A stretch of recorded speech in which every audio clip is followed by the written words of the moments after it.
İnsan pulun saxtasını düzəldər, pul da insanın. Bu, dolların üstündə şəkli olan Niyaməddin Musayevə oxşayan Benjamin Franklinin fikridir.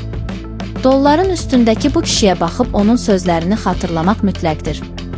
Azərbaycan xalqına uzaqdan baxanda onun gözlərində, əllərinin çirkində, beynində, ürəyində yalnız bir şey görmək olur: pul. İki barmaqla azca zoom edib yaxınlaşdıranda pulla bağlı bütün fəlsəfəni anlamaq da çətin deyil. Kənardan baxanda zövqsüz gördüyümüz şey bax, elə məsələn Xaçmazda Şəbnəmlə Nəfəsin qarşılanması. Həmin səhnə mənə lap 90'larda Elçibəyin maşının lyukundan çıxıb xalqı salamlamasını xatırlatdı. İki barmaqla azca zoomlananda mahiyyətini əməllicə dəyişir.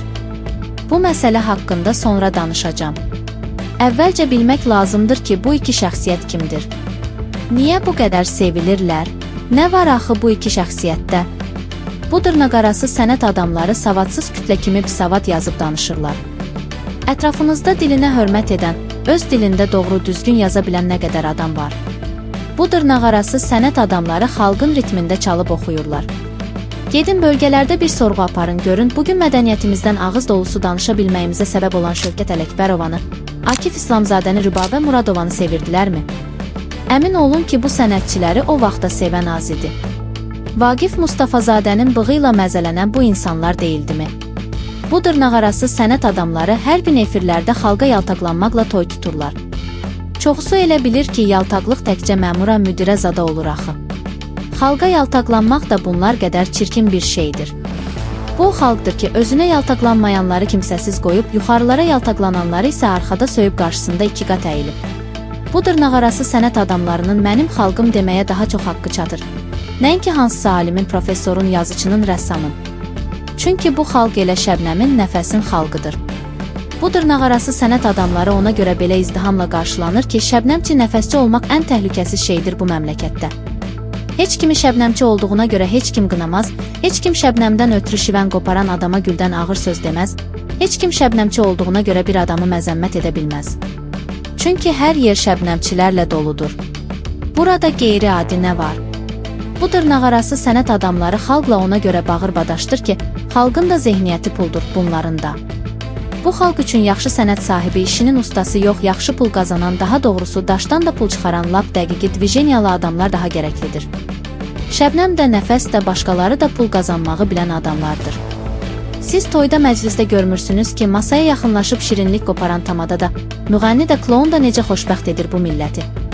Bu xalqın çörək almağa pul yoxdur ahuzarı məhz o toylarda. O yığıncaqlarda yerlə yeksan olur. Az qala yadımdan çıxmışdı.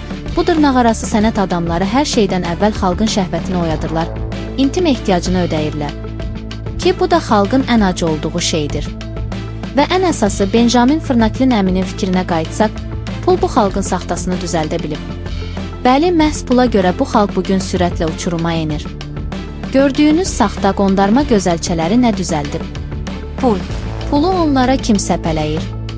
Xalq. Demək ki, bu adamlar xalqın sifarişidir. Bu xalq pula, yaxşı pul qazana bilən adama sitayiş edir. Onu uçurumdan dartıb çıxarmaq istəyənlərə yox. Yekun olaraq Xaçmazda özünü Nəfəsdən, Şəbnəmdən ötürü yırtan, lider qarşılayırmış kimi alqışlayan insanları görüb nə təəccüblənin, nə də təəssüf hissi keçirin. O insanlar buna layiqdir. Onların lideri Şəbnəm, Nəfəs olmalıdır.